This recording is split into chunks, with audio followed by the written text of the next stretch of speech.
Has your face ever gotten sunburned while wearing sunscreen, sunglasses, and a hat? Mine has.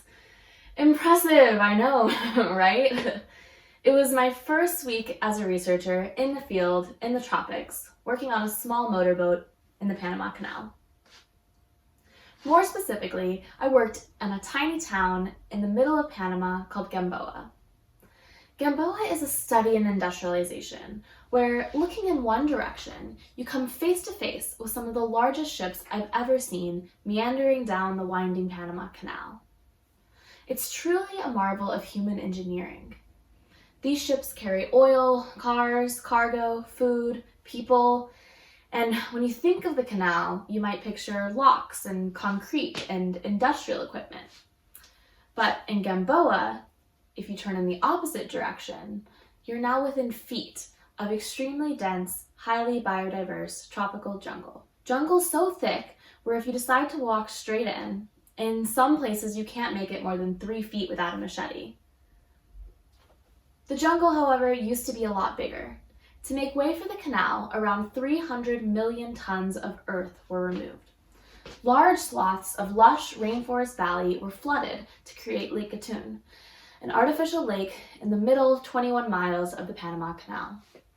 This lake connects the canal from Panama City to Colón, the south to the north. Now, how is this related to my sunburn? Well, when you flood a rainforest, the trees don't just go away. What's left are the remnants of the trees, stumps and tangled vines. When the water levels in Lake Gatun are high enough, you almost can't tell that there used to be trees there. But in 2019, Panama experienced one of the worst droughts on record. In fact, the worst dry season recorded since the canal's construction. And when water levels go down, stumps emerge, dotting the surface of the water. It looks like an eerie tree graveyard. Part of my responsibility as a researcher working on a small boat in Lake Gatun was to sit at the front of the boat, staring intently into the water, watching carefully for any stumps or stones or ground that lurked below. As it turns out, near the equator, UV light reflects very intensely from the water. It's a hot, intense environment. Hence, if you're staring into it, you get a sunburn. Our boat sunk several times that year to the dismay of the repairmen working at the research station. Even the most vigilant of eyes can't protect a rickety boat from all of the hazards produced by low water levels.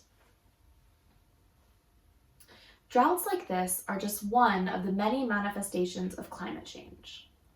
In fact, the Panama Canal authorities are actually equally, if not more, concerned about having too much water.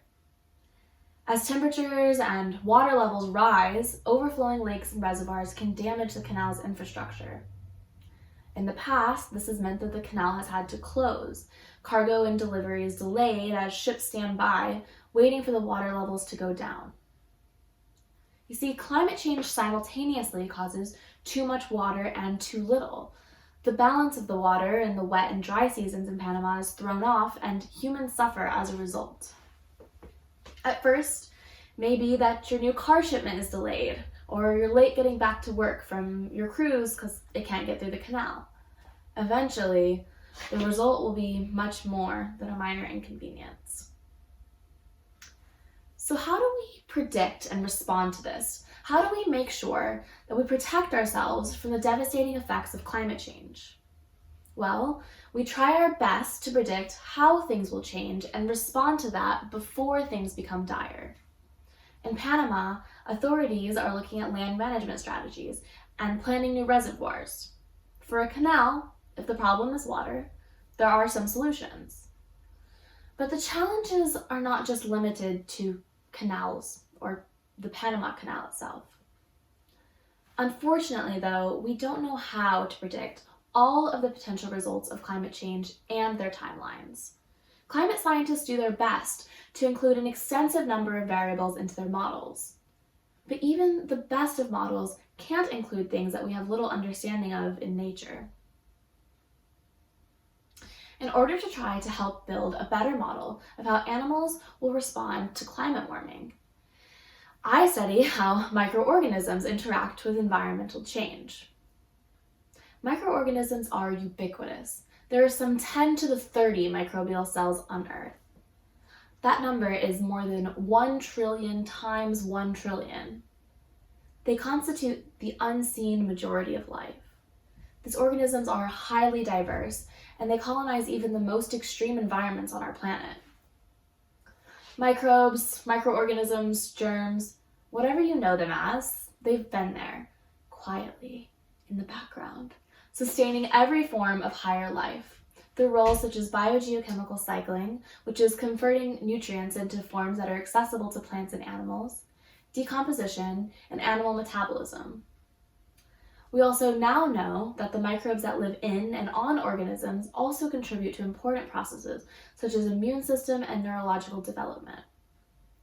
If all the microbes were to disappear, these functions would all cease, and long-term survival of higher order life would be doubtful. In other words, I know we're all hyper aware of the microscopic organisms around us as a result of COVID-19, but we've been happily coexisting for a long, long time in successful symbiotic relationships with microbes that are many, many more times beneficial than they are harmful. If you think about it, we, in fact, are the minority, and the microbes are the majority. This is what we call the microbial majority. With so many microbial cells on Earth, they must have an important hand in how the planet responds to human activity and climate change. Although invisible from our eyes, shifts in these communities may amplify the effects of human activity on the Earth and its biodiversity. If we ignore the microbial majority around us, our predictions can fall flat. One of my projects as a student was exploring how the microbiome can amplify the toxicity of pesticides. When considering how pesticides may impact the health of a honeybee, we typically broadly consider that this compound affects bees. But in reality, bees are also covered in millions of microbes which are also affected by the chemical. These microbes may respond to these chemicals by altering their growth or potentially dying upon exposure. As mentioned, microbes play important roles in health, and if they're impacted, the bee will ultimately be impacted in ways that we may never have considered. In the end, the results of our use of pesticides may not line up with our model or prediction because we're ignoring a vast part of the ecosystem. This is an example of an unpredictable response to human activity on the part of microorganisms. Issues like this have been seen across the animal kingdom, from humans to corals. In Panama, I was also working on these issues. I never explained why I was on a small boat in the middle of the Panama Canal, dodging stumps. In Panama, my team was studying the effects of climate change on a small tropical lizard. We wanted to understand what would happen to these lizards if they were exposed to rapid environmental change and temperature changes, climate warming. One of the ways we studied this was by establishing a large field transplant experiment, moving lizards from the mainland rainforest, where temperatures under the tree canopy remain relatively stable, to small islands in the Panama Canal. These islands used to be the tops of hills, but the flooding to produce the canal turned them into small, mostly empty islands. The islands are also 2 to 3 degrees Celsius warmer than the mainland because their habitat structure is slightly different. The purpose of this transplant is to simulate abrupt climate warming and environmental change. We also studied these lizards in controlled chambers and across years.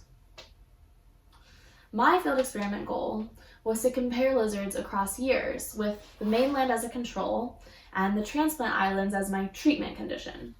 However, the severe drought in 2019 rendered our mainland lizards that year barely comparable to those in 2017. 2019 in itself became a treatment condition. When I examined the microbiomes of these lizards using DNA sequencing, a signature was apparent on both the structure and the function of their microbiome. Importantly, a similar signature has been shown in other lizards under warming conditions. This means that warming might have a predictable effect on the microbial communities in lizards' guts. Identifying this signature is the first step to understanding how it impacts host fitness and developing strategies to rescue animals from any negative consequences of climate warming. If we could do this, if we could find a way to work with, not in spite of our microorganisms, we could increase the effectiveness of conservation, warming mitigation, and biodiversity management strategies.